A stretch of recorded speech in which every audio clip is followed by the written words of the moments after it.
Today we are starting the chapter what is a robotic device, what is a robo. ठीक है, this is a chapter to be studied in detail. All the topics are to be studied. Ma'am assignment की last date क्या है? We will you will write in the chat box. अब मैं questions put up नहीं करूंगी. ठीक है, now I have started my speech. शुरुआत का 10 मिनट मैंने आपको दिया था स्पीच के लिए, क्वेश्चंस के लिए, और लास्ट का I minute, had written for you last का didn't मिनट्स भी so आपको दूंगी. ठीक है, लेकिन बीच में आप नहीं बोलोगे अब, ताकि ये बीच में रोबोटिक्स चैप्टर शुरू हो जाए. ठीक है, क्योंकि वो सारे आंसर्स आपके पास हैं. जिसका इंडिविजुअल डाउट है आप चैट पे या गूगल क्लासरूम पे लिखो.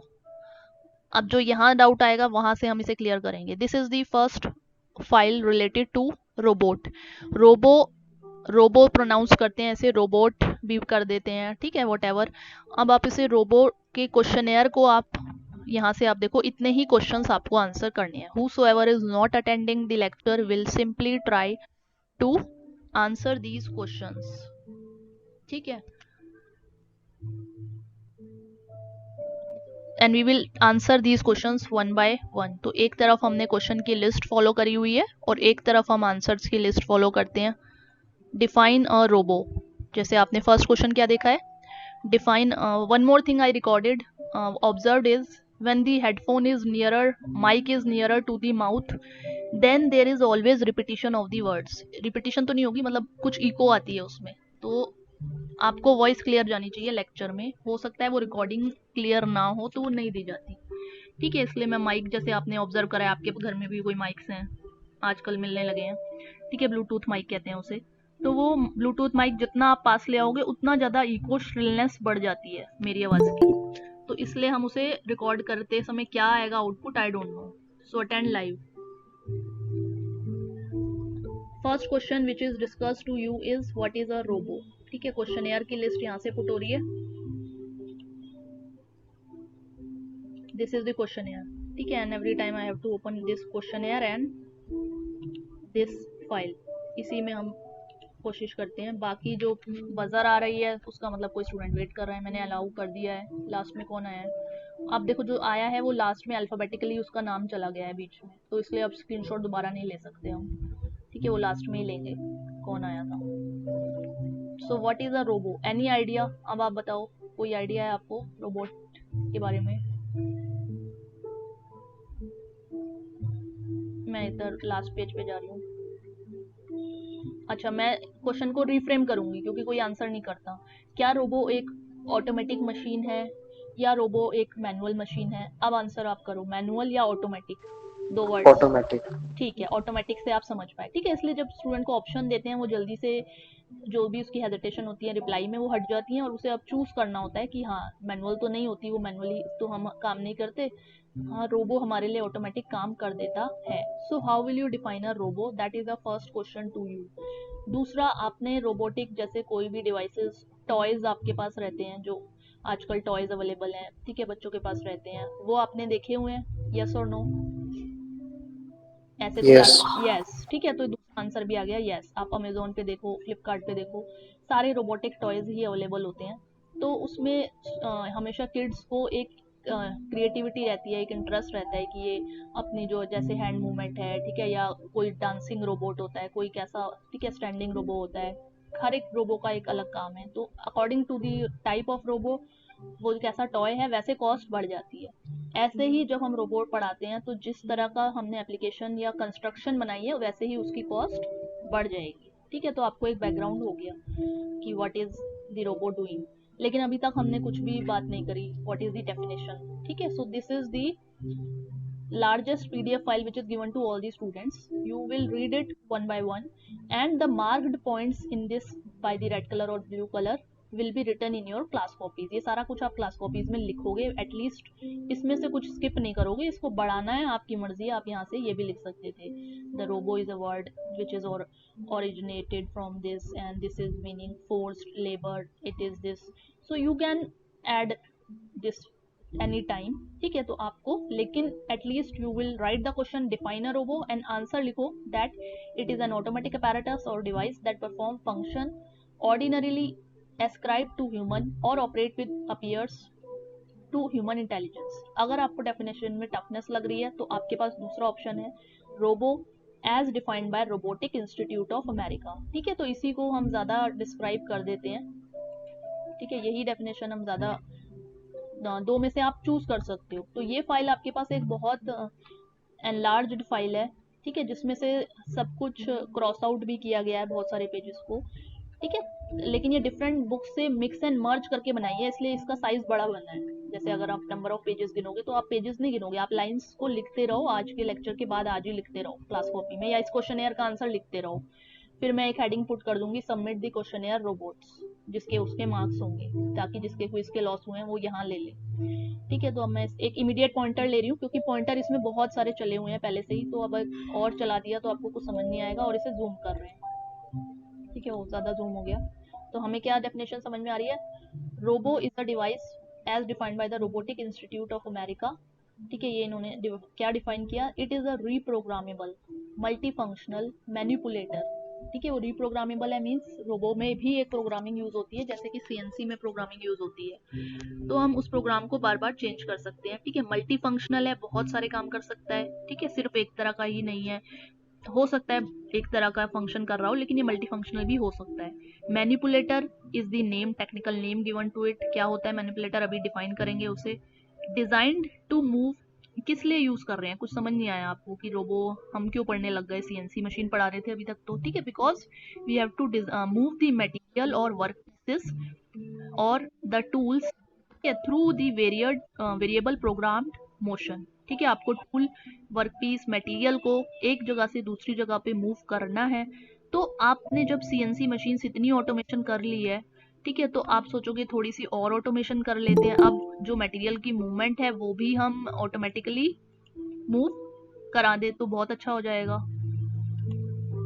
ठीक है, आप चाहो तो उसे बाय हैंड भी मूव कर सकते हो, एक जगह से जाओ दूसरी जगह जाओ। लेकिन इतना सब ऑटोमेशन आजकल प्रेजेंट है इंडस्ट्री में, तो आप कहोगे कि नहीं हम रोबो को ही यूज कर लेते हैं, जो सस्ता कॉस्ट में आ रहा है।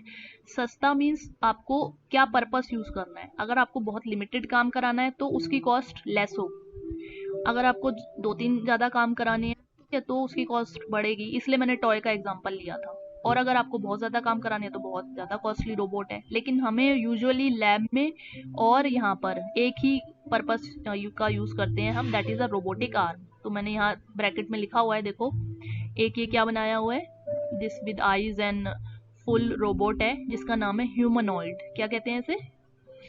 ह्यूमनॉइड कहते हैं। दिस इज डिफरेंट कंसेप्ट, ये भी बनने लगे हैं। ठीक है, जापानीज और डिफरेंट कंट्रीज में आप देखना ये सब बनने मतलब बन के स्टार्ट भी हो गई है इनके ऊपर वर्किंग। ये काम करते हैं वहाँ पे रेस्टोरेंट्स में, और ऐसे जो भी सर्विंग का काम है, जो सिंपल काम है, जैसे putting the tray and picking the tray on the table, इस तरह से ह्यूमनॉइड इज डिफरेंट। ठीक है, तो ऑटोमेटिक मूव कर करके जाते हैं, हमारा ह्यूमन बींग का बहुत काम बचता है। अभी हम वो नहीं पढ़ रहे लेकिन मैंने आपको बताया टेक्नोलॉजी तो यहाँ तक जा चुकी है। हमें क्या पढ़ना है as a beginner? Robotic arm पढ़नी है, क्योंकि रोबोटिक आर्म इसका एक पार्ट है, ये वाला जो आर्म लगा हुआ है। ठीक है, ये रोबोटिक आर्म हम डिजाइन करते हैं according to the need. Robotic arm is different. इस तरह से एक आर्म है जो कि सिमिलर है ह्यूमन बींग की आर्म के। ह्यूमन बींग की आर्म जैसी होती है। ठीक है, ये हैंड है, तो हैंड तो ये वाला पार्ट है। ठीक है, जिसे हम कहते हैं, जिसमें हैंड में फिंगर्स होती हैं, वो ये वाला पार्ट है। और arm means the former arm. ठीक है, the upper arm and then the hands with finger. Now we will study the chapter is about manipulator. What is a manipulator, what is a robotic arm, ये हमें सब कुछ detail में पढ़ना है, एक सिमुलेशन और एनिमेशन देखनी है। तो डेफिनेशन क्लियर हो गई सबको? रिप्लाई फास्ट, यस और no, somebody is waiting. Yes ma'am. Okay, ठीक है, तो ये होगा। अब जैसे हर बार बार डिसकंटिन्यूटी होगी लेक्चर में ना। ठीक है, तो मैं 20 मिनट बाद अब आपको बताऊंगी क्या डाउट है रोबोटिक्स की डेफिनेशन में, अगर स्टिल आपको डाउट है। अब आप इसका नेक्स्ट वर्क कंटिन्यू करोगे। What is the robo is the one type question. पूछो, आप कोई क्वेश्चन पूछ रहा था, एक बार वॉइस आई थी फिर चली गई है। Define a robo is clear to you? Yes ma'am. Multi functional, थोड़ा थोड़ा आइडिया रखो अभी भी। अब मैंने वो पेज हटा दिया, अब थोड़ा सा आंसर करने की कोशिश करो मेरे साथ। मल्टी फंक्शनल क्या क्या पढ़ा था हमने? ठीक है, मल्टी फंक्शनल डिवाइस, तो रीप्रोग्रामेबल, रीप्रोग्रामेबल, मल्टीफंक्शनल। ऐसे आपको मल्टीप्लाट याद करने हैं 2-3 words. Reprogrammable, multi functional, then it is a manipulator which is used to move part from here to there, from one place to another place। तो आपका at least 1-2 number question is clear to you. अब आपके ऊपर है, आप कौन सी definition को choose करोगे। आपके पास कोई डिफरेंट बुक है, वहां से समझ में आ रही है तो वहां से ले लो। Then the right the laws of robotics, again a 2 marks question. ठीक है, तो 2 मार्क्स में आप ज्यादा वरी नहीं करोगे, ज्यादातर ये क्वेश्चन पूछते भी नहीं है। लॉज ऑफ रोबोटिक्स किसी को पता भी नहीं होते भी हैं कि नहीं होते, लेकिन we have this everything in this file, तो आप इसे लिखोगे, what are the laws of robotic.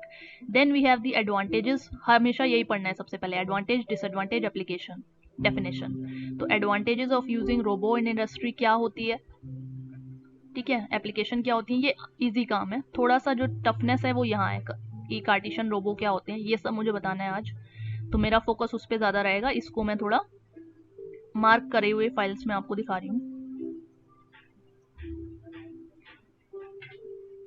So this is the, again every time a buzzer is coming, some student is waiting.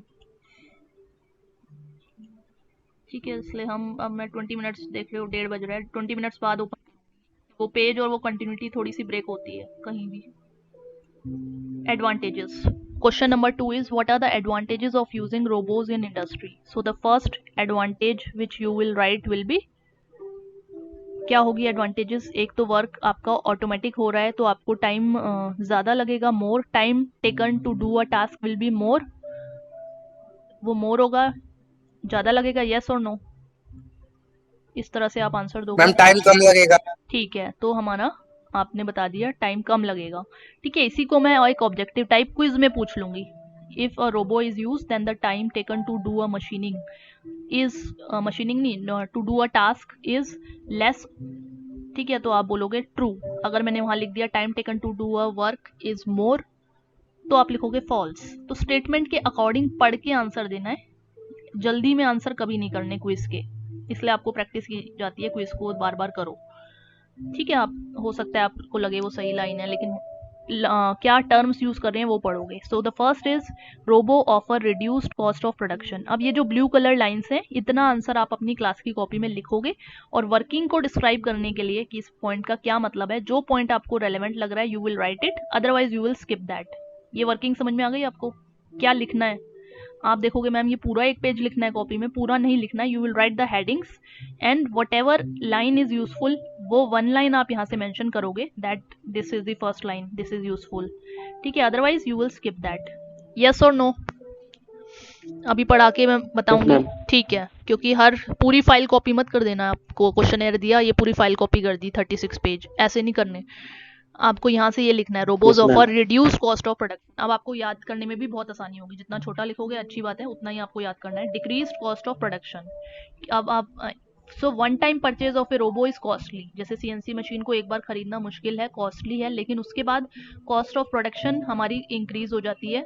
ठीक है, तो कॉस्ट ऑफ प्रोडक्शन मतलब number of units जो वो बनाता है वो इंक्रीज हो जाती है, तो कॉस्ट ऑफ प्रोडक्शन रिड्यूस हो जाती है। ऐसे ही रोबोटिक्स का सेम आंसर है, because the cost of maintaining is much less than the average cost of maintaining a human being. क्योंकि ह्यूमन बीइंग को हम हमेशा ट्रेनिंग देते रहेंगे कि ऐसे प्रोग्रामिंग करो, बार बार करते रहो। ह्यूमन बीइंग को फैटिग भी होगा, थकेंगे वो, ठीक है, थकान है, कुछ और हो रहा है, ठीक है, वो लीव्स भी लेंगे, ठीक है, उसके बाद वो कंटिन्यूस वर्क भी नहीं कर सकते। रोबोट तो कंटिन्यूस वर्क कर सकता है, that is automatic, that is a chargeable device. ठीक है, तो उसमें हम बहुत ज़्यादा फायदे हो जाते हैं हमारे को रखने से रोबोट को कंपनी में, तो हम एक रख ही लेते हैं, और एक नहीं तो 5 रख लेते हैं, जैसी कंपनी की रिक्वायरमेंट है। So the cost of maintaining a robo is much less than the average cost of maintaining a human being. तो ये सब वाइवा हो गया, देखो सब कुछ लिखा हुआ है। Robos do not take any, वो तो लीव नहीं लेगा, ठीक है, वेकेशन भी नहीं लेगा, तो ये सारी चीज़ें हैं। कॉस्ट ऑफ प्रोडक्शन रिड्यूस कैसे कर रहा है, ठीक है। अब आप बताओ, robo can operate in hazardous and, okay I have to use this pointer, ये वाला पॉइंट पढ़ रहे हैं ताकि पता चले कहाँ पढ़ रहे हैं, ये आपको नहीं क्लियर है। Robos can operate in hazardous and hostile environment. Hazardous means when something is not favourable, uncomfortable, dangerous for human being to work. कैसे अनकंफर्टेबल होगा? कोई टॉक्सिक पेंट्स जो होते हैं, ठीक है, या फिर हैंडलिंग रेडियो एक्टिव मटेरियल्स भी कभी कभी आ जाते हैं, हजार्डस केमिकल्स हो जाता है, तो वहाँ रोबो को प्लेस करना बेटर है रादर ह्यूमन बीइंग को. So robo can operate in such an environment. ठीक है. देन ये आप पढ़ोगे जो मैंने बोला यहाँ लिखा है, या आप ऐसा कर लेते हैं, एक लाइन रीड करते हैं फिर उसको समझा भी देते हैं. Robo can operate in uncomfortable dangerous situation. Example सीधा लिखो, आप इसे शॉर्ट करो अपनी लाइंस में. Example the hazardous chemical working in deep mines, ठीक है, फॉर फायर फाइटियल्स. तो इसके लिए आप देख रहे हो हमेशा टेक्नोलॉजी इंक्रीज करेगी day by day. So this concept is utilise again and again. ठीक है, आपको हजार्डस केमिकल्स कि वहां पर फील्ड में नहीं जाना, आप रोबोट्स को प्लेस कर दो and they will work for you. Is it clear?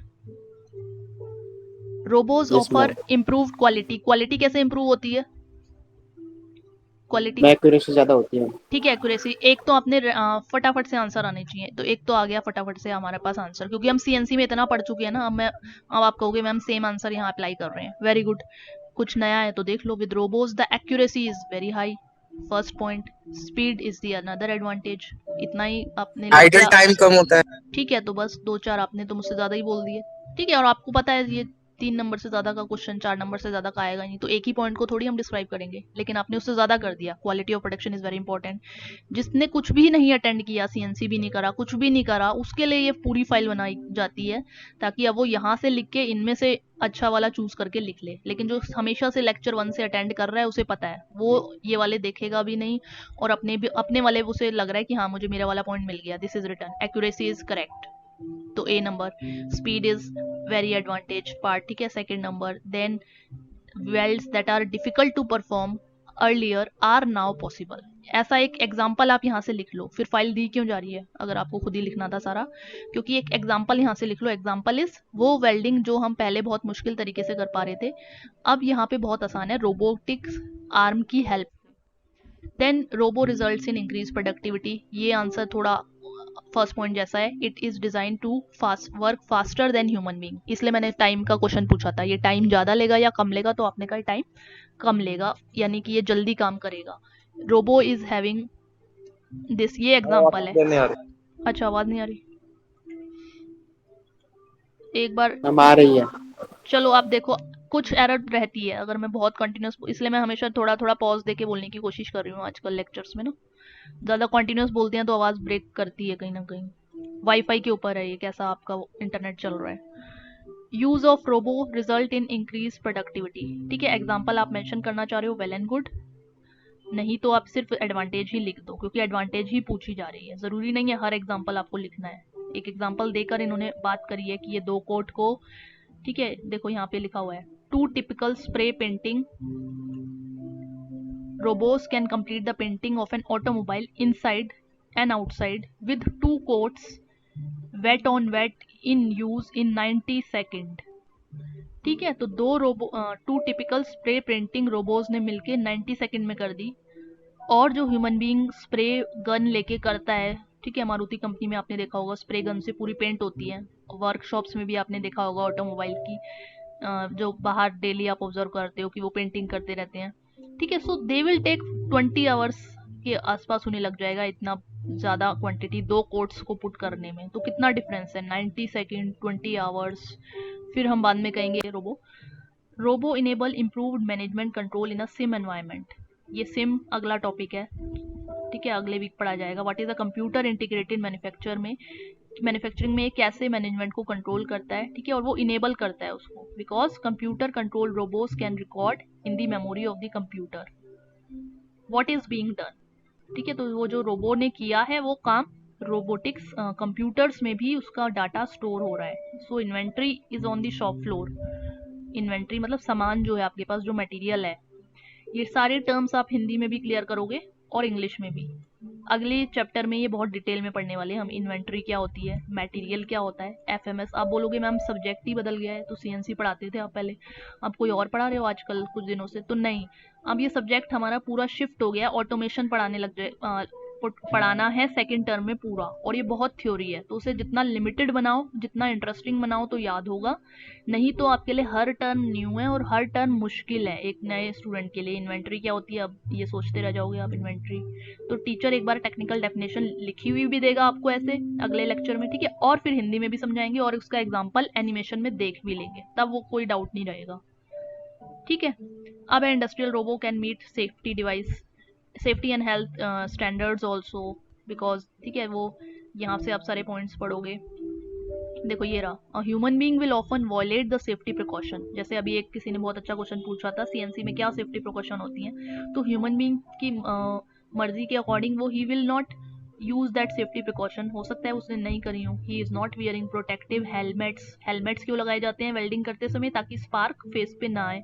Goggles लगाए जाते हैं, ठीक है, अल्ट्रावायलेट रेडिएशन आपको आईज को सफर ना करे आपकी, ठीक है। इस तरह से वो कहीं ना कहीं भूल ही जाता है या फिर अवॉइड करता है, कुछ ना कुछ हो जाता है, वॉयलेशन करता है तो उसके ऊपर फाइन लगता है। लेकिन रोबो तो ओबे करेगा आपकी कमांड को without any protest. It will meet the occupational safety and health administration standard, ठीक है। So due to these advantages robos are preferred and they are increasingly used for industrial applications. Either partially और fully उन्हें use किया जा रहा है। Yes, anybody was waiting? Is this point clear? Type C in the chat box, क्योंकि कोई wait Yes, कर रहा ma'am. है मेरे को। नेक्स्ट क्वेश्चन एयर का क्वेश्चन नंबर, ठीक है, somebody has to type the letter C Jitendra.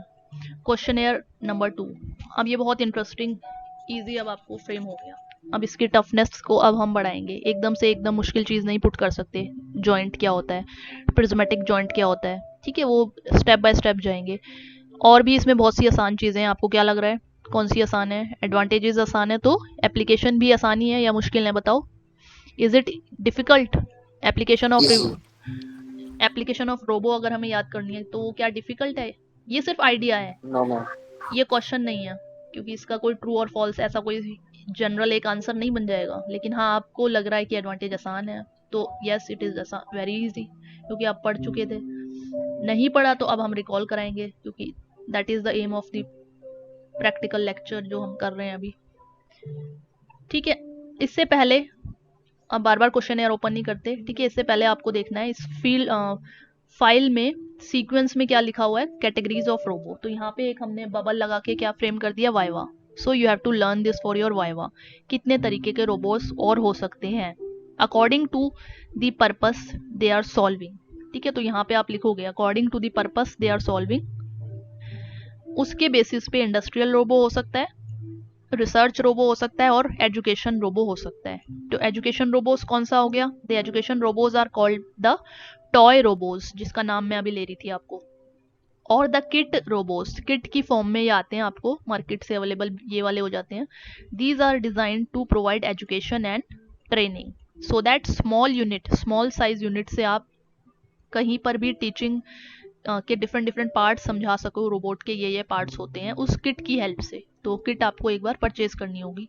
They are often installed in engineering universities में, लैब्स में परचेज किए जाते हैं। They are providing education to the students, मतलब इतने छोटे भी नहीं होते, टेबल पर रखे जाते हैं, जैसे कि वर्क बेंच, वर्क बेंच तो नहीं कहते, क्या कहते हैं उसे, बेंच वाइज कहते हैं, ठीक है। वर्कशॉप में बेंच वाइज को आपने देखा ना, टेबल पे फिटेड है, ऐसे ही आप एजुकेशनल रोबोट्स को टेबल पे फिटेड करके या उसके ऊपर रखते हो और उसके बाद उसकी टेक्निकल स्टडी स्टार्ट करते हो लैब के अंदर। हमारे पास लैब अभी सिलेबस में कोई नाम नहीं है, बीटेक में हम पढ़ चुके हैं एक रोबोटिक्स लैब, ठीक है, तो इसलिए हमने वो देखी हुई है। उसमें सिर्फ वो टेबल पे रखे होते हैं, उसकी इंडिविजुअल स्टडी हम करते हैं, क्या उनसे पार्ट्स हैं। और अब आपके लिए क्या किया जाता है, आपके पास और बहुत अच्छी एडवांटेज है कि ऑनलाइन फैसिलिटी है। टीचर अब आपको घर से जैसे एनिमेशन दिखा सकता है, वो आप एनिमेशन देख रहे हो, आपने उसे अपने अकॉर्डिंग देखनी है तो वो लिंक हमने शेयर कर दिया कि अब आप इस एनिमेशन को किसी भी टाइम देखो। रिसर्च रोबो जो रिसर्च और डेवलपमेंटल एक्टिविटीज़ में यूज़ हो रही है, कि कोई मेडिसिन, ठीक है, या फिर कोई स्पेस की एप्लीकेशंस हैं, वो भी सब रोबोज ही वहाँ पर परफॉर्म करते हैं। हाउस होल्ड वर्क्स में भी रोबोज यूज़ होने लगे हैं, हमारी कंट्रीज़ में नहीं होते, बाहर जापान और बहुत सारी हैं, आप देखना नेट पे, तो वो थोड़े छोटे छोटे छोटे काम कर सकते हैं, वो हेल्प कर सकते हैं आपको। इंडस्ट्रियल रोबो तो मैंने बताया, हमारा टेक्निकल टारगेट तो इंडस्ट्रियल रोबो को ही पढ़ने का है, क्यों है? क्योंकि हमने सीएनसी मशीन इंडस्ट्री में लगाई हुई है और हमने कहा है आप बेटर है आप इंडस्ट्रियल रोबोट्स भी लगा दो जो सामान एक जगह से दूसरी जगह रखेंगे. So they are used in manufacturing and processing industry. They are design to perform repetitive manufacturing that are unpleasant for human worker. So this 2 lines for Viva is enough. Is it clear? जहां viva है you can skip that part in return in class copy also. लेकिन अगर आपने okay ma'am. Return में skip कर दिया तो ये नहीं है माइंड से ही स्किप कर दिया कि ये 3 रोबोट के नाम भी याद नहीं है, इसलिए रेड कलर से फिर भी टिक कर दिए थे मैंने कि इंडस्ट्रियल और ये 3 शब्द लिख के रखना. और फिर पूछा जाएगा लैब में आप बताओ आपको कौन से रोबोट्स पढ़ाए जाते हैं थ्योरी में. तो आप ये भी बोल सकते हो कि सर लैब में तो पढ़ाए जाते हैं एजुकेशनल रोबोट्स, वो टेबल पे रखे होते हैं हमारे पास, जब सब्जेक्ट आएगा बीटेक में हम पढ़ेंगे. और जो इंडस्ट्रियल रोबोट्स हैं वो हम डिटेल में पढ़ते हैं, एक पर्टिकुलर एग्जांपल. ठीक है, सारे टाइप्स पढ़ते हैं डिटेल में. ठीक है, तो ये आपने थोड़ा कंफ्यूजन क्रिएट करते हैं, वैसे ऐसा करते नहीं है क्योंकि सभी को पता है ऑनलाइन लेक्चर्स हैं. लेकिन आपको पता होना चाहिए, बाद में आप ये सब्जेक्ट दोबारा नहीं पढ़ोगे कभी. ठीक है, स्ट्रक्चर और anatomy of a robo. This is the main question, what do you mean by structure और एनाटॉमी. तो हमने कौन सा क्वेश्चन फ्रेम कर लिया अभी, सारे आसान वाले कर रहे हैं हम. List the application of robo, ये अभी नहीं आया. ठीक है, स्ट्रक्चर वाला क्वेश्चन आ गया है. तो this is the question, describe the structure of a robo. Robo का क्या स्ट्रक्चर होता है, जैसे सीएनसी मशीन का क्या स्ट्रक्चर होता है, मतलब सीएनसी मशीन में कितने पार्ट्स होते हैं, बेड होता है, हेड स्टॉक होता है, क्या होता है. ऐसे ही रोबो में कितने पार्ट्स होते हैं. Completely new question with a diagram, एक डायग्राम बनाओ और उस या फिर उसकी एनाटॉमी बताओ. Anatomy is a new term to you. Anatomy बताना मतलब क्या है कि उसके पार्ट्स का नाम लिखो या कंपोनेंट्स बताओ. तो कंपोनेंट्स बताने का मतलब भी यही है, स्ट्रक्चर बताओ. तीनों बातों का मतलब एक ही है, इसलिए और लगा के लिखा हुआ है. Describe the structure of a robo or a anatomy or a components of a robo with a diagram. हमेशा 2D डायग्राम यहाँ भी मैं आपसे कॉपी में बनवाऊंगी. ऐसा नहीं है आप सोचोगे मैम सारे डायग्राम छोड़ दें क्या इस पीडीएफ फाइल के, थोड़े मुश्किल लग रहे हैं. मुश्किल नहीं है, डिफरेंट बुक से मर्ज करा गया है. जहां आसान डायग्राम है 2D में वो वाली पेज आपको दी गई है, वो वाली फाइल अपलोड की गई है. ठीक है, तो ये अलग अलग फाइल से बनी है, मतलब अलग अलग पीडीएफ को जोड़ा गया है तब जाके ये पीडीएफ बनी है. ये खुशदीप गोयल का पार्ट है, ये जो आप देख रहे हो ना कि कभी आप कहोगे मैम कभी तो 176 पेज चलता है, कभी कोई और आ जाता है. तो वो डिफरेंट बुक्स का फॉर्मेट फॉलो हो रहा है. आपका एम है एक टॉपिक को यहाँ से क्लियर करना है. सो this is return very best in your Khushdeep Goyal. Structure देखो आंसर भी उसी फॉर्मेट में गिवन है. तो ध्यान रखना क्वेश्चन के आंसर जब आप पूछते हो ना डाउट में कि मैम ये वाला आंसर कहाँ से लिखे, डाउट क्लास में डाउट्स आए थे, तो यहाँ से लिखना है द स्ट्रक्चर और एनाटॉमी ऑफ ए रोबो और components of a robo. Red colour से लेबल कर दिया मैंने. So usually the robos are stationary and are mounted on a fixed base with the shop floor. ठीक है, शॉप फ्लोर के base से वो माउंटेड होते हैं, स्टेशनरी है. लेकिन जो रोबोटिक आर्म है that robotic arm mechanism is attached to the base and that robotic arm can move. वो आर्म मूव हो सकती है. Human wrist like mechanism is attached at the end of the arm which is called robo wrist. ठीक है, तो एक एक line हम क्लियर करेंगे. क्लियर क्या, आप यहाँ सुनोगे और छोटा इसे डायग्राम आपको विजिबल है. थोड़ा ऐसे जूम करें, ज़्यादा जूम कर रहे हैं तो ये लिखने वाली स्पेस कम हो रही है, इतना रखते हैं. ठीक है, जो रोबोटिक आर्म है इस तरह से हमने बनाई है. ठीक है, इस रोबोटिक आर्म के एंड पे मैंने क्या बोला है, एक फिंगर्स की तरह ह्यूमन हैंड यहाँ पर फिंगर्स के साथ अटैच्ड है. तो इस पार्ट का नाम क्या होता है, इसे क्या कहते हैं, टेक्निकल नाम अब हमें लेबल करने हैं. ठीक है, तो इन्होंने पहला नाम दिया है रोबो रिस्ट. रिस्ट वर्ड आपको क्लियर है, robo wrist, this is the word.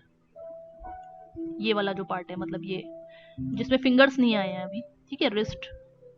ठीक है, रिस्ट और फिंगर्स अलग होते हैं तो समझ रहे हो ना सब आप इंग्लिश में. जहां से फिंगर्स की स्टार्टिंग हुई है. ठीक है, रिस्ट वाला पार्ट ये है. किसी को दिख रहा है ये मार्कर?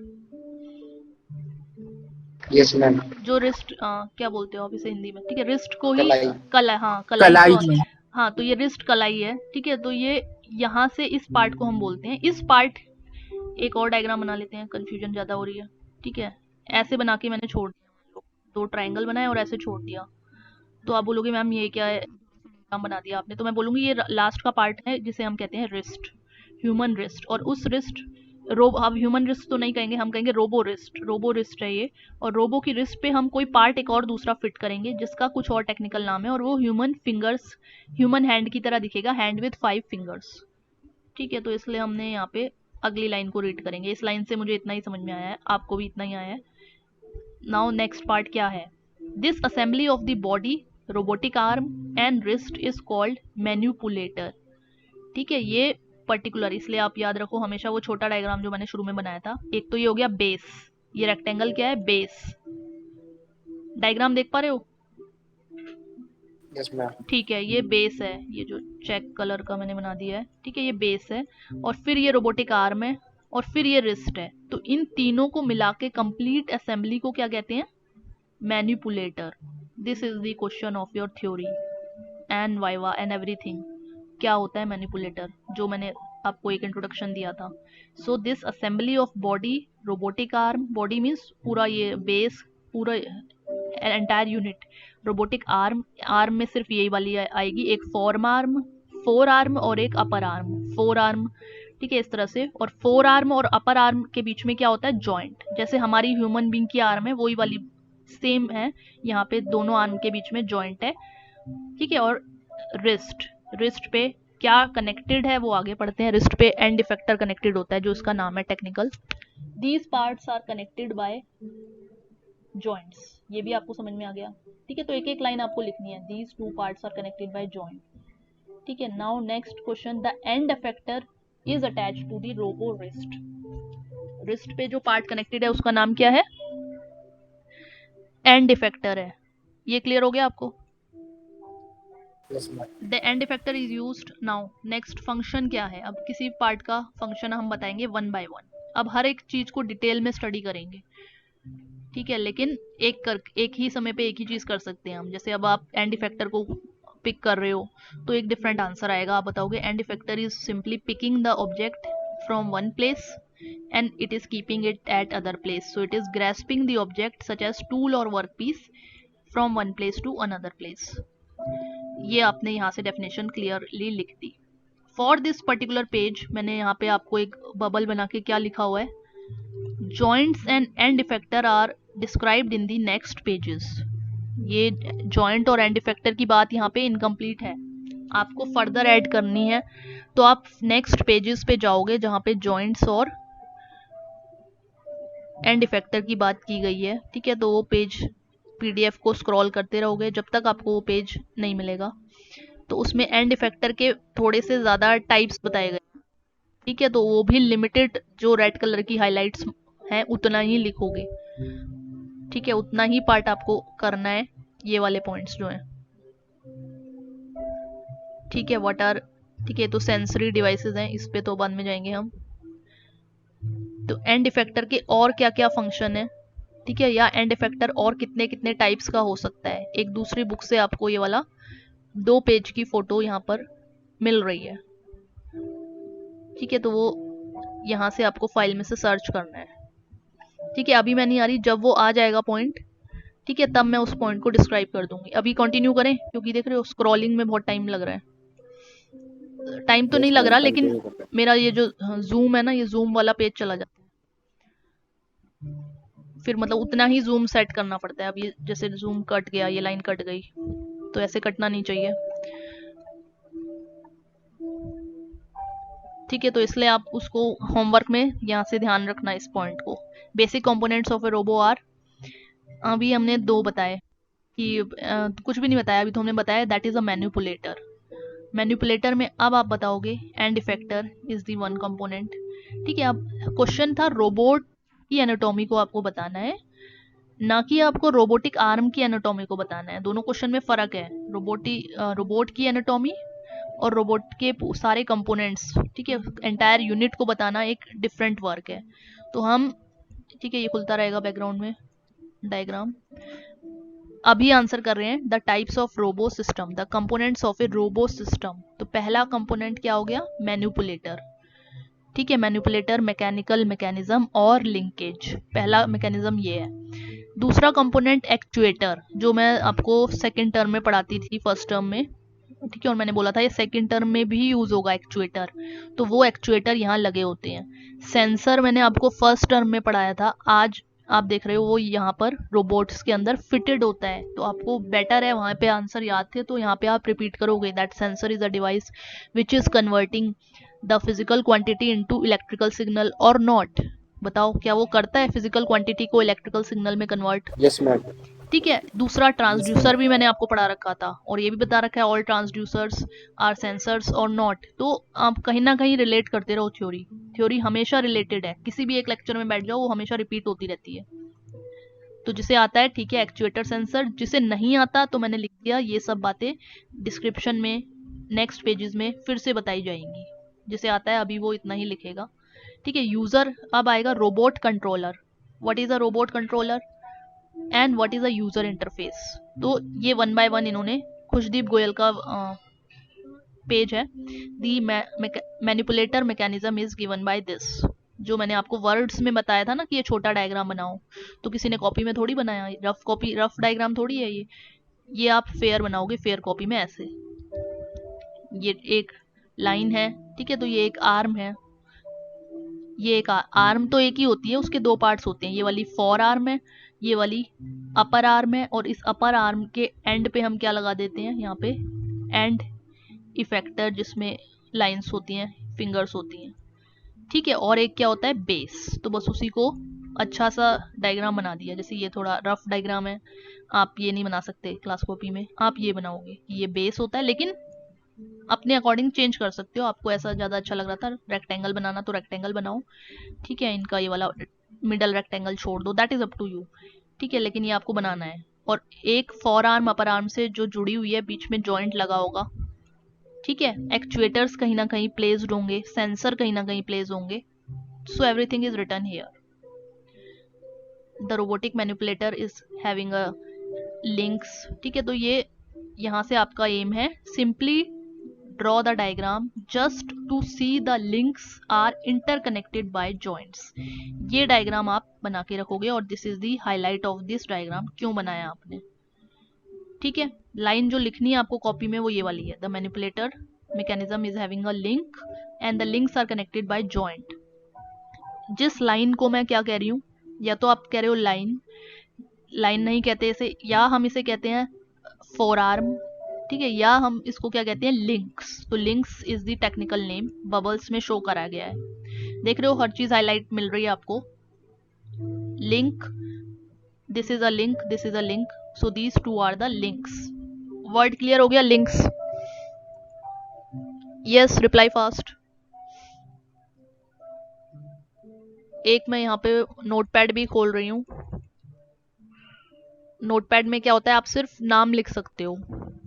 तो जिस टॉपिक की बात, वो मुझे काफ़ी अच्छा तरीका लगा था उस दिन भी, जैसे अब मैं आपको पढ़ा रही थी कंपोनेंट्स, ठीक है। तो बाद में आप पूछोगे कौन से कंपोनेंट्स पढ़ा दिए, तो यहाँ सिर्फ नाम लिखेंगे। जैसे अभी मैंने बात की थी लिंक, सो एल, या कैपिटल कर दो इसको, ठीक है, LINK।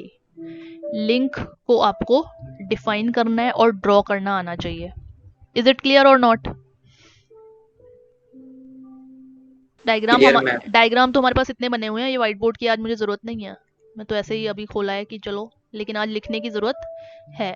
तो व्हाइट बोर्ड हम मिनिमाइज कर देंगे, वो रफ राइटिंग क्रिएट करता है, रफ डायग्राम्स बनाता है, ठीक है। अभी हम ये क्रिएट करेंगे लिंक। एकदम नया वर्ड आ गया, आप बोलोगे व्हाट इज लिंक, रोबोट्स में आई डोंट नो, तो ऐसे नहीं कहोगे आप आई डोंट नो, आप लिंक को टेक्निकली, अच्छा ये बहुत सारे नोटपैड खुल गए हैं इसलिए ये बंद हुआ था, एक 3 खुल गए हैं, बताओ।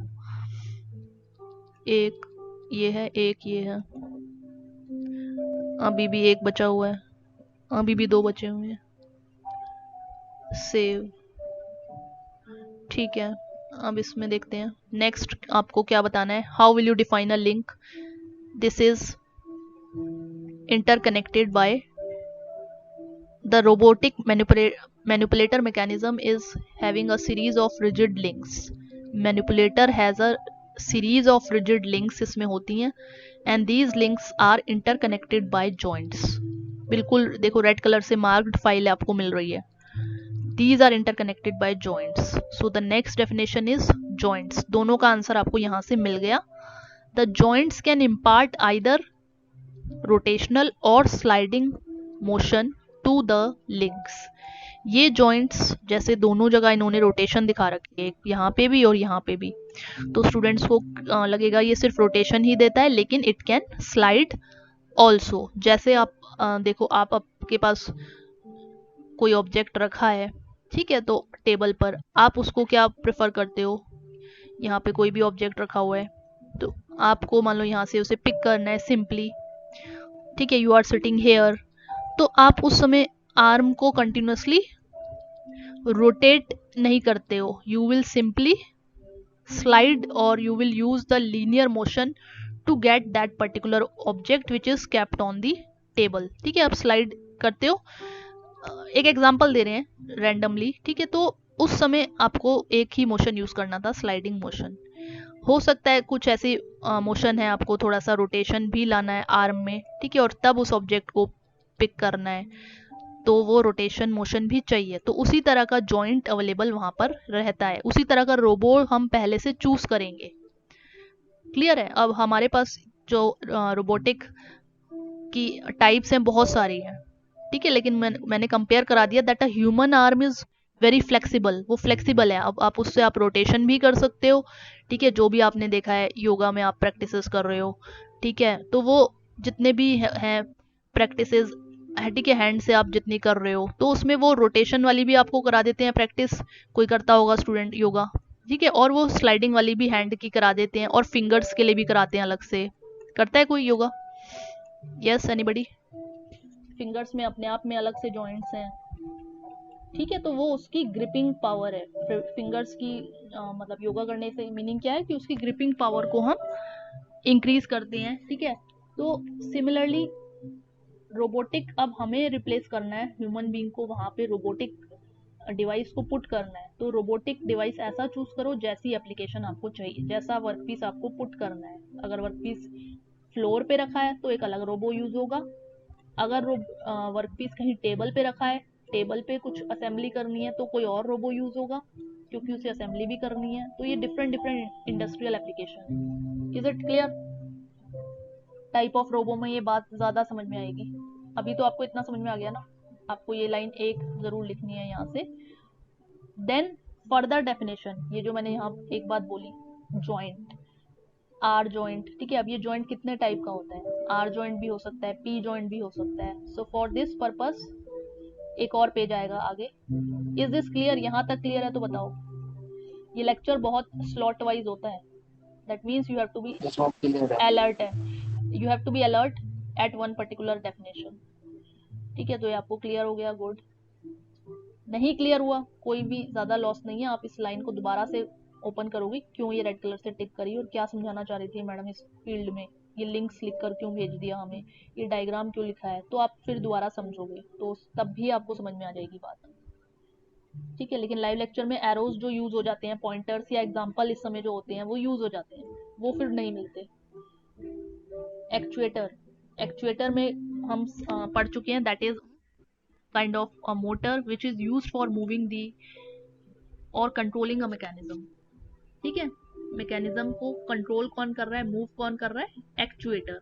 मैकेनिज्म कौन सा बात हो रही है यहाँ पे, मैनिपुलेटर मैकेनिज्म, ये लिखा था वर्ड, यहाँ देखो क्या लिखा है, मैनिपुलेटर मैकेनिकल मैकेनिज्म। तो उस मैनिपुलेटर को मूवमेंट, इनिशियल मूवमेंट कौन देगा, कोई मोटर देगी, यस और नो? जैसे हमें हैंड मूव करना है तो I can freely use, freely move, ठीक है, दी हैंड। लेकिन अगर रोबोट्स को हैंड मूव करना है तो आप उसमें या तो कोई बैटरी फिटेड करो, ठीक है, या कोई एक्स्ट्रा पावर उसमें दोगे, तो वो पावर या बैटरी क्या होती है, पावर या बैटरी तो नहीं लगाते वहां पे हम, तो वो क्या लगाते हैं, मोटर लगाते हैं, दैट इज, और motor is kind of, actuator is one kind of motor, ठीक है, तो एक्चुएटर बोलते हैं उसे, बट एक्चुअल में वो एक मोटर ही है which is used for moving that mechanism, उस मैकेनिज्म को मूव करा रहा है, एक बार उसे इनिशियल मूवमेंट तो दो, ठीक है, तो इसलिए इन्होंने यहाँ छोटा सा एक एक्चुएटर बना के दिखा रखा है कि ऐसा भी होता है, ठीक है। आप स्किप कर सकते हो, आपको नहीं समझ में आ रहा एक्चुएटर कहाँ से आ गया, बात तो जॉइंट और लिंक की हो रही थी, लेकिन दिखा दिया तो कोई फर्क नहीं है, ठीक है। Actuator converts energy into motion, ये सब आपको पता है, इलेक्ट्रिकल एनर्जी, हाइड्रोलिक, तो इसलिए मैंने मार्क नहीं किया वो सब कुछ। सेंसर आर डिस्क्राइब्ड लेटर, यहां से आप उसकी डेफिनेशन लिखोगे। Sensor provide sensing capabilities to the robo, ठीक है, ये आपने उसका फंक्शन बताया है, अब आप बोलोगे सेंसिंग एबिलिटी की क्या जरूरत है रोबो को, that is a automatic device. That is the main reason, क्योंकि वो एक ऑटोमेटिक डिवाइस है तो वो सेंसिंग एबिलिटी उसके पास कुछ भी नहीं है, जीरो सेंसिंग एबिलिटी है, ठीक है। और ह्यूमन बीइंग के पास सेंसिंग एबिलिटी बहुत ज्यादा है, ठीक है। जैसे हम बोलते हैं eyes are used for vision, ऐसे बोलते हैं ना, ये एकदम किड्स को नर्सरी तो नहीं, ज्यादा हो गया, फर्स्ट सेकंड में पढ़ाया जाता है that the eyes are used for vision, ठीक है। आईज किसके लिए यूज होती हैं? Yes, reply fast. Eyes are used for vision, yes और नो? Yes, ma'am. क्योंकि लेक्चर, हाँ ठीक है। Yes, eyes, ma'am. ये आपको याद करने के लिए मैं समझा रही हूँ। एक तरफ आप बनाओ, देखो यहाँ व्हाइट बोर्ड अभी नहीं भी खुला है, आई डोंट नो, ये खुल गया है, अच्छा। यहाँ देखो जो ह्यूमन बीइंग का था, ओहो ये क्या बना है, ठीक है, ये आईज हैं, ठीक है। तो eyes are used for vision, और ये होते हैं सेंसरी ऑर्गन, ये फर्स्ट सेकंड क्लास में पढ़ाते हैं आपको आईज, और फिर क्या बताते हैं, ईयर्स, ठीक है, फिर क्या बताते हैं, नोज, ठीक है, टेस्ट, ये सब इस तरह से सारे सेंसरी ऑर्गन पढ़ाते हैं ना आपको। तो ये सब sensory organ, robos are not having that sensory organ, तो वो कैसे विजुलाइज करेगा चीज़ों को, जब उसके पास आईज नहीं है रोबोट्स के पास, तो वो देखेगा कैसे यहाँ पर ऑब्जेक्ट रखा है, ठीक है, कि यहाँ पर ऑब्जेक्ट रखा है। Eyes are used for vision, vision मैं बोल रही हूँ, ठीक है। Then how is it responding to the noise level, तो जैसा आपको रोबो बनाना है, ठीक है, उसी तरह के सेंसरी ऑर्गन्स आप उसमें फिट करोगे, ठीक है, वो सेंसरी ऑर्गन्स उसमें वैसे ही फिट रहेंगे, इसलिए वो ह्यूमनॉइड छोटा सा डायग्राम आपको बना के देते हैं शुरुआत में जो बना देते हैं। तो देखते हैं कौन कौन से सेंसर होते हैं। और जैसे ये हैंड है, ठीक है, तो आपने हैंड और रिस्ट यहाँ प्लेस करी हुई है, अच्छा यहाँ प्लेस करी हुई है, हैंड है, this is the upper arm, this is the forearm, this is the robo wrist, यहाँ पे इसे क्या बोलते हैं, ह्यूमन रिस्ट, इसे बोलते हैं robo wrist. Forearm upper arm same है, जैसे ये है forearm, be precise in the technical names now, this is the forearm of a this is the forearm of a human being, this is the upper arm of a human being. Now here these are known as links, इसे मैंने links बोला ना, okay, ये links हैं। This is the joint of a human being arm and this is the joint of a robotic arm. This joint can be many types, ये पढ़ना है आपको। अब ये इसने कोई ऑब्जेक्ट पिक किया, वर्कपीस को पिक करा, ठीक है, तो ये object it is not having any touch sensing ability, कि उसने उसे पिक करके ग्रिप कर लिया है, तो उसके लिए आपको उसके लिए अंदर कोई सेंसर पुट करना पड़ेगा जो टच सेंसर होता है, तो ये सारे डिवाइसेस उसमें फिट होंगे। तो आप कहोगे कि बेटर ह्यूमन बीइंग को ही वर्क कराते हैं कंटिन्यू, इतना सब क्यों करें, because ultimately it will help. पहले आप इसमें सब कुछ फिट कर दो, एक बार ऐसा बना लो, उसके बाद ये हेल्प करेगा ऑटोमेटिक, तब वो टाइम सेव करेगा, पहले बनाना थोड़ा मुश्किल है। क्लियर है आपको ये? यस, ठीक है। तो अब इसका आंसर आपको यहाँ पे डायरेक्टली मिल रहा है, sensing ability to the robo, describe later, let us watch, यहाँ से मैंने इसे स्ट्राइक ऑफ कर दिया, आप भी स्ट्राइक ऑफ करो, एक जगह से यहाँ से पढ़ोगे, क्योंकि जो फाइल पुट की जाती है वो थोरोली पहले टीचर से पढ़ी जाती है, ऐसे नहीं है पुट हो गई बाद में कह रहे हैं दो में से एक चूज कर लो, नहीं। Sensory devices are the function, oh this is pointer, for proper functioning of manipulator, position, velocity, each joint should be known, ठीक है, मैनिपुलेटर के हर जॉइंट का आपको प्रॉपर पोजीशन नोन होना चाहिए। In order to achieve this, a sensory device is placed in the joint link pair. A sensor that is placed outside the link is TV camera. It is part of the vision system. Vision के लिए क्या यहाँ use कर रहे हैं, ये TV camera use कर रहे हैं। So there are 3 types of sensor basically. ये आंसर करना है आपको, एक एक लाइन मार्क करी है, आप इससे ज्यादा कॉपी में लिख सकते हो, that is up to you, लेकिन मुझे इतना ही आपको समझाना है। Vision sensor is a type of sensor for the robo vision, a video camera, what is the answer, a video camera इसमें फिट होगा, a light source, लाइट का सोर्स होना चाहिए, जहां लाइट फॉल करेगी वो ऑब्जेक्ट को विजुलाइज करेगा, एंड अ कंप्यूटर प्रोग्राम भी इसमें फिट होना चाहिए। To analyse the image is required. क्यों कंप्यूटर प्रोग्राम? ठीक है, अब मैंने तो ठीक है, हमें तो पता है, हम तो ठीक है बचपन से ही पढ़ते आ रहे हैं, तो हमें सबसे पहले वो ए अल्फ़ाबेट सिखाया जाता था। तो ए अल्फ़ाबेट ऐसे डायरेक्टली नहीं सिखा दिया था टीचर ने। ए सबसे पहले वो ए फॉर एप्पल, एप्पल दिखाया था टीचर ने हमें, याद है सबको? यही होता है ना नर्सरी से। तो इमेजेस दिखाई थी टीचर ने हमें। क्या दिखाई थी?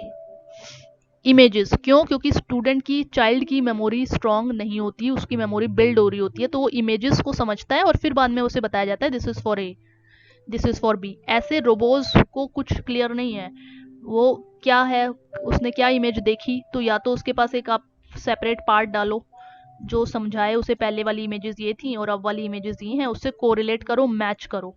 ठीक है, तो ये इसलिए आपको यहाँ पे कंप्यूटर प्रोग्राम फिट करना पड़ेगा to analyse the image that is required. Is it clear और नॉट? राइट, यस और नो? Clear ma'am. ठीक है, और जिसको क्लियर नहीं भी हो रहा मान लो, तो वो उसको यही एक लाइन लिखनी है, for the robo vision a video camera, a light source and a computer program to analyse the images required. आगे आप इंक्रीज करना चाहते हो, you can increase it, you can decrease it, लेकिन यूटिलिटी मैंने समझा दी। Robo is a dummy machine, वो एक डमी मशीन है, उसके पास माइंड या इमेजिन करने का पावर नहीं है, इमेजेस को वो स्टोर नहीं करता, तो you have to use that program, उसमें स्टोर करवाओ उस चीज़ों को। ठीक है, हमारे को क्यों स्टोर है? क्योंकि हमें ऐसे चाइल्डहुड से सिखाया जा रहा था एप्पल फॉर, ठीक है, इस तरह से एप्पल दिखा, इमेजेस दिखा के ही पढ़ाना शुरू कराया गया था, रिवर्स नहीं कर दिया था कि एकदम से पढ़ा दिया था ए लिखो बी लिखो। ठीक है, तो ये तरीका है याद कराने का। ऐसे ही रोबो को याद कराने का तरीका है कि उसको इमेजेस स्टोर कराओ, प्रोग्रामिंग स्टोर कराओ, और तब वो वर्क करेगा। देन विजन सेंसर आपको क्लियर हो गया, देखने के काम आएगा। ठीक है, देखेगा ही नहीं तो पिक कैसे करेगा? टेक्टाइल सेंसर या प्रॉक्सिमिटी सेंसर, तो ये क्या होते हैं? टेक्टाइल या proximity, they are the further divided into touch sensor or stress sensor. तो touch sensor means whenever you are touching any object you are detecting it. So touch sensor can detect whether the contact has been made with an object or not. ठीक है, we can realize that, हम feel कर सकते हैं, we have feelings, we have sensory organs, लेकिन robo नहीं कर सकता। रोबो को टच सेंसर पुट करने पड़ेंगे और तब उसको रियलाइज होगा कि yes we have that the robo has picked the touch the object, now he can pick, अगली कमांड वो शुरू करेगा। ठीक है, so stress sensor is use to determine the magnitude of force, कितना फोर्स है, मैग्नीट्यूड ऑफ फोर्स, ठीक है, वो कितना है उसको फाइंड करेगा। तो ये आपके सिर्फ टू लाइन्स यहाँ मेंशन करोगे। The main use of the robo with tactile sensor is assembly and inspection application. Assembly से आप क्या समझे, देखो आगे लिखा हुआ है, proximity sensor can be use to indicate the presence or absence of a work piece. ठीक है, प्रॉक्सिमिटी सेंसर क्यों लगाए हमने? बेस्ट आंसर इज कि वहां पर वर्क पीस प्रेजेंट है या एब्सेंट है। ठीक है, then they are used as a safety device in preventing injury to the human beings in the factory. अगर वहां पे कोई ऑब्स्टेकल रखा हुआ है पहले से, ठीक है, तो robo will sense that according to the touch sensor. ठीक है, तो तब वो उसकी वर्किंग को या वार्निंग, जो भी उसमें प्रोग्राम शो कर रखा है, वार्निंग शो करनी है उसे, बजर रेस करना है, क्या रेस करना है, वो अपना इंस्ट्रक्शन उस समय फॉलो करेगा। Yes, is it clear? Touch sensor, only 2 lines, no worry about the quantity of data, it is only 2 line, 1 line for vision sensor, 1 line for touch sensor. Type C in the chat box, फिर मैं voice sensor बताऊंगी। Yes, clear. तो एक तरह से ये topic बहुत interesting है, जिसको इंटरेस्ट आ रहा है। ठीक है, इंटरेस्ट आएगा नहीं जब तक आप एनिमेशन नहीं देखोगे, तो मैं एनिमेशन प्ले फॉरवर्ड कर दूंगी अभी। ठीक है, अब क्योंकि अब इनफ नॉलेज हमारे पास हो गई है गैदर, टाइप्स ऑफ रोबो के बाद इनफ नॉलेज आ जाएगी कि अब हम उसकी एनिमेशन को देख सकते हैं। पहले नहीं दिखा सकते कि एकदम से देखो, तब तो क्वेश्चन ही क्वेश्चन है कि क्या हो रहा है लेक्चर में, समझ ही नहीं आ रहा है। ठीक है, तो अब आपको पास, और जिसे इंटरेस्टिंग नहीं है फिर वो इस एक लाइन को दोबारा पढ़ेगा और फिर उसको इंटरेस्टिंग बनाएगा। ठीक है, क्योंकि मैंने आपसे क्वेश्चन यहाँ पूछा हुआ है, what are the types of sensor devices.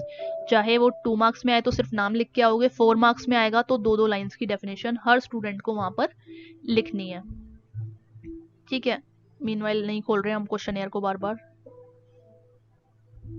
ठीक है, come back to this. Voice sensor, voice sensor से आप क्या समझ रहे हो? A robo equipped with a speech recognition system can analyze the voice input and compares it with a set of the stored word patterns. Again, we can recall the words which we are listening. हम तो recall कर सकते हैं क्योंकि हमने पहले ऐसे word सुने हुए हैं, लेकिन रोबो के पास मेमोरी नहीं है अपनी, तो उसके अंदर पहले से स्टोर कराओ। ठीक है, you have to store the words whichever are spoken, तो वो समझ जाए। ठीक है, when a perfect match is found between the input and stored vocabulary word, stored vocabulary से वो मैच करेगा इनपुट को, अगर मैच है he will perform the operation according to the instruction given. Usually all the programming is written, वो written format में ही होती है। कभी कभी वॉइस सेंसर की यूज होती है, ज़रूरत होती है, तो वो पुट होना पहले से चाहिए। कंस्ट्रक्शन एक बार होती है, बार बार नहीं होती। ठीक है, जब उसकी ज़रूरत आएगी you will use that, otherwise skip that. So this page is clear to you. Sensor और क्यों यूज़ किए जाते हैं? सेफ्टी मॉनिटरिंग भी कर रहा है, interlock in work cell control, ये पॉइंट मैंने आपको स्किप करवा दिया है, लैब में देखेंगे क्या होता है ये। ठीक है, part inspection, part means workpiece, inspection means checking the quality, the dimension, everything you are checking the workpiece for a quality control. Workpiece यहाँ पे एक बन के आ गया है, क्या वो उसको फुलफिल कर रहा है कि नहीं। And the third is determining position and related information in a robotic cell. ठीक है, इस रोबोटिक सेल में इस समय वर्क पीस कहाँ प्लेस है, वो कौन दे रहा था? मैंने बोला था ना, कौन सा सेंसर देता है? Reverse way of asking, position को कौन देता है? एक लाइन मैंने आपको एक्सप्लेन की थी, याद में आपको याद होगी यहाँ से। ठीक है, वो पोजीशन सेंसर है, टच सेंसर है। ठीक है, तो वो था प्रॉक्सिमिटी सेंसर।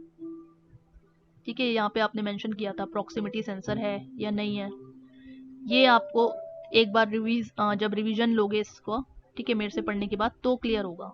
अभी आप आंसर नहीं कर पाओगे क्योंकि सारी बातें अभी पढ़ाई गई हैं आपको। ठीक है, एक बार मैं इसको, फिर इतना ही आपको लिखना है। Yes, can we move on to the next topic? Yes ma'am. ठीक है, देख रहे हो अब ये फाइल जो बहुत बड़ी थी अभी बहुत कम बनती है, से आज से ही लिखना शुरू कर देना क्वेश्चन को। फिर बाद में ये नहीं है आप बोल रहे हो इतना सारा प्रिंटर लिया, प्रिंटर ही खत्म हो गया इंक।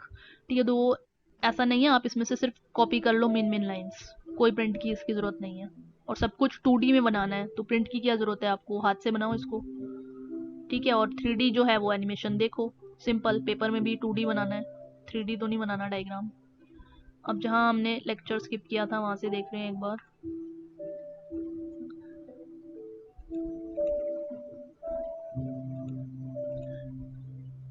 किसी ने पूछा था थर्सडे हमेशा 1 बजे से 3 बजे तक क्लास है, आपका टाइम टेबल ऐसे फिट है, और फ्राइडे को 1 घंटे है, तो उसमें ऐसा ही टॉपिक उठाते हैं जो 2 घंटे पढ़ाना हो, और 1 घंटे वाले को फ्राइडे में शिफ्ट कर देते हैं।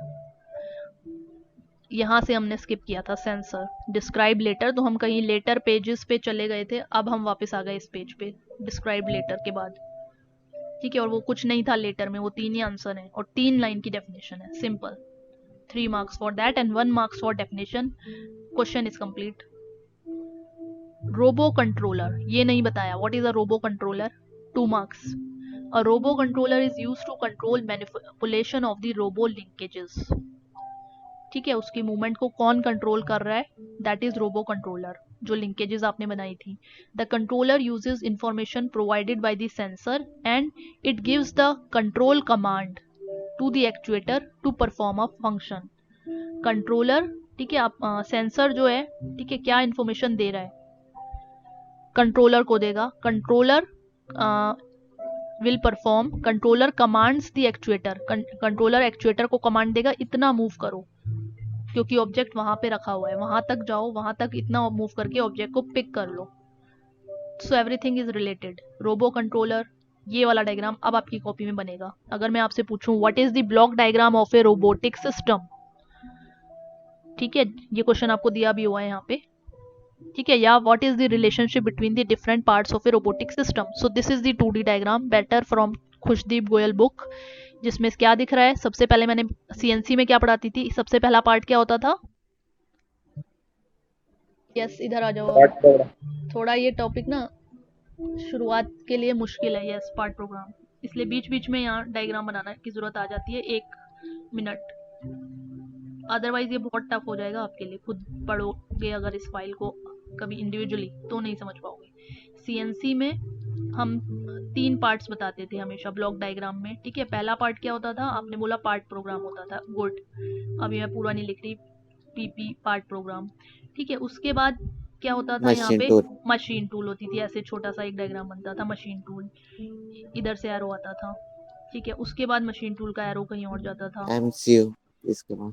ठीक है, ठीक है। एमसीयू यहाँ पर प्लेस थी, ठीक है, मैंने रिवर्स कर दिया, यहाँ पे पहले पार्ट प्रोग्राम आएगा, ठीक है, ये एमसीयू में जाएगा, ठीक है। उसके बाद ये मशीन टूल की आएगी। अब कोई मेन पार्ट यहाँ पर हमने रहा नहीं, सारे पार्ट्स बता दिए। Part program is the first part, then the machine control unit part, then the machine tool.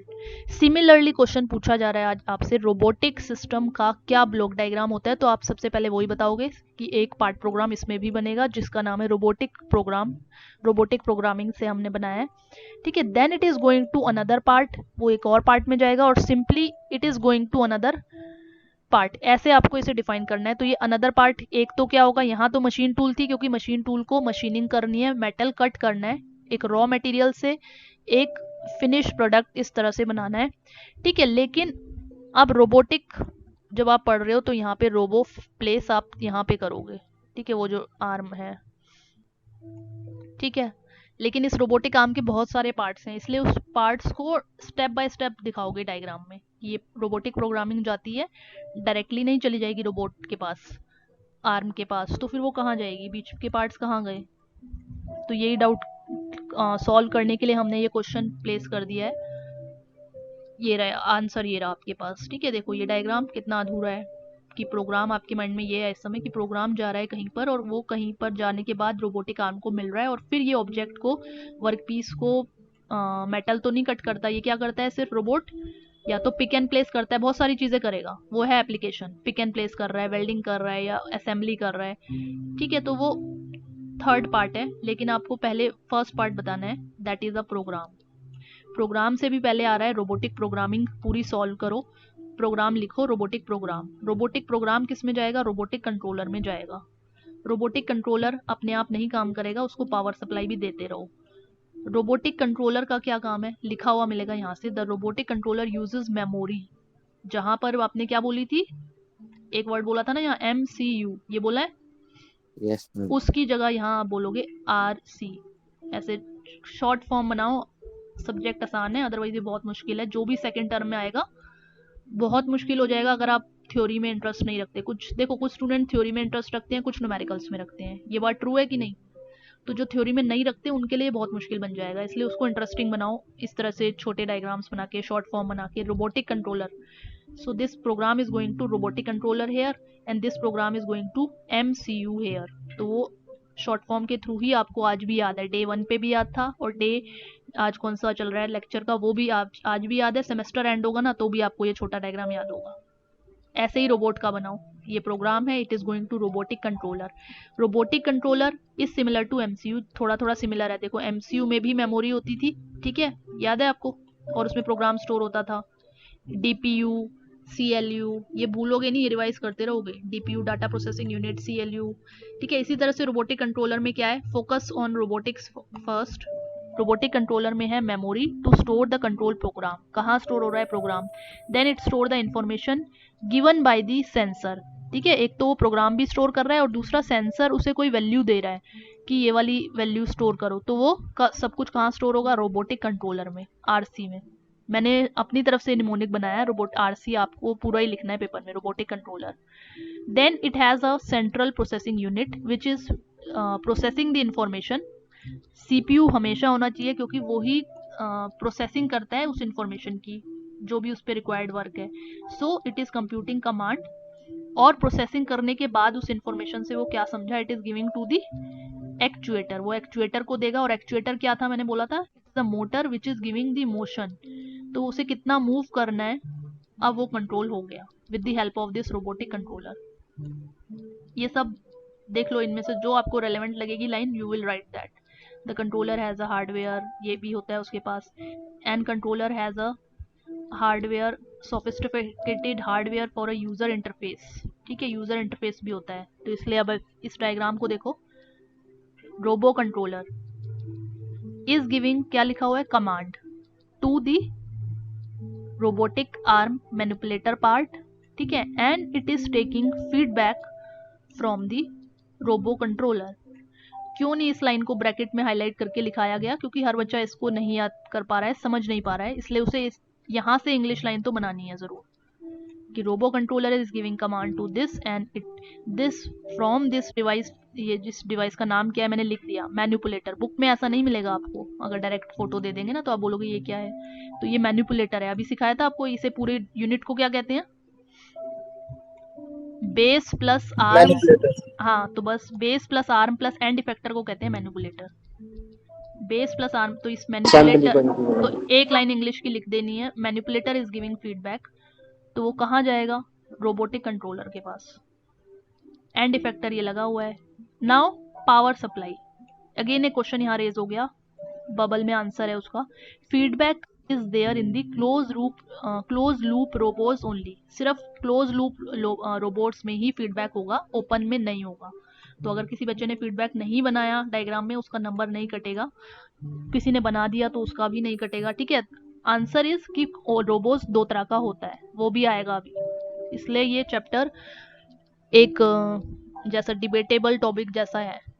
ठीक है, इसलिए हम हर चीज सिर्फ पुट मार्क करके, इसलिए डिबेट ना हो, स्टूडेंट्स की भी डिबेट ना हो, टीचर्स की भी ना हो, तो इसलिए हमेशा हमने रेड मार्क कलर से पुट करके इतना कहा गया, इतना लिखो और इतना समझो अभी।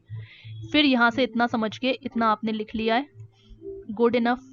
ये लाइन आपको नहीं समझ में आई थी कमांड और फीडबैक वाली, तो यहाँ से फिर राइट कर सकते थे। फीडबैक कहाँ से आ गया इस डायग्राम में, लिख दिया, that is only close loop robo. Now there is no doubt option here left. User interface क्या होता है, अब मैंने आपको यहाँ बताया था सीएनसी में, मशीन कंट्रोल यूनिट के पास एक होता है एनसी। आप बोलोगे ये जो ब्लॉक डायग्राम आपने बनाया ये तो एनसी का बनाया है, क्योंकि बता सकते हो मैंने एनसी का क्यों बनाया है। सीएनसी में एक ज्यादा फीचर, मुझे इसमें क्या बनाना था, क्या मिसिंग रह गया था सीएनसी में, जो अभी कोई बच्चा यहाँ पर बोल सकता है कि मैम ये डायग्राम तो आपने एनसी में भी यही बनवाते थे, आज सीएनसी में भी यही कह रहे हो, ये तो गलत है। ठीक है, तो इसमें क्या मिसिंग रह गया, एक डिवाइस मिसिंग रह गया जिसका नाम है डिस्प्ले यूनिट। तो मैंने हमेशा बताया था कि एक डिस्प्ले यूनिट इस तरह से रेक्टेंगल आएगा, तो वो डिस्प्ले यूनिट क्या करती है, जो जो मशीनिंग हो रही है साथ के साथ आप देख सकते हो, यस और नो। पहले ऐसा वर्कपीस की फोटो आपको दिखेगी, उसमें फिर मशीनिंग होगी, फिर कुछ और होगा, वो सब कुछ आप डिस्प्ले पे देख सकते हो कि नहीं देख सकते हो, रिप्लाई फास्ट। Yes ma'am. ठीक है, तो इसी तरह से बस रोबो में भी एक डिस्प्ले लगा दो, आंसर इज फिनिश्ड। रोबो के डिस्प्ले का नाम थोड़ा सा अलग है, टेक्निकली उसे कहते हैं यूजर इंटरफेस। तो इंटरफेस का मतलब, यूजर मतलब ह्यूमन बीइंग, तो जिस ह्यूमन बीइंग कैसे इंटरेक्ट कर रहा है रोबो से, कैसे उससे देख पा रहा है, समझ पा रहा है उसमें क्या हो रहा है, तो वो एक इंटरफेस यहाँ पे लगा हुआ कहीं मिलेगा हमें। कैसा होता है वो, यहाँ पे इन्होंने फोटो दी है, बहुत अच्छी बुक से, बहुत बेसिक लेवल बुक है ये, खुशदीप गोयल, अगेन उसी बुक की फोटो आपको मिली है। This user interface allows human being to interact with the robo controller.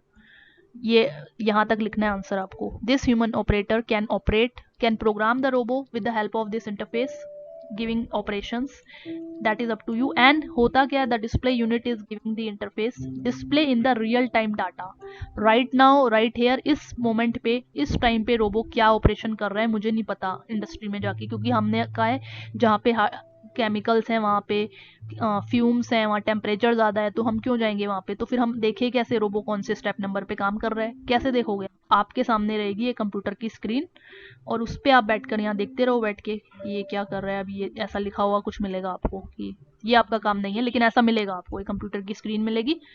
ठीक है, और इस पर कोई कमांड होगी, इंस्ट्रक्शन नंबर 1 कर दी है, स्लॉट नंबर 4 पे आया है अभी, तो ये सब चीज़ें आप वहाँ बैठे बैठे देख पाओगे। सो हेल्पफुल है रोबो की, नहीं है, क्योंकि वो काम करता है एक अलग फील्ड में और आप देख पा रहे हो उसे अलग तरीके से। Yes, is it helping you और नॉट। नेक्स्ट एक क्वेश्चन मेरा और बचा है। ठीक है, तो लेक्चर आज सही चला है, पेस स्पीड तो सही थी, जबकि 13 मिनट हमने अलाउंस भी रखा था पहले। ठीक है, yes, can we move further.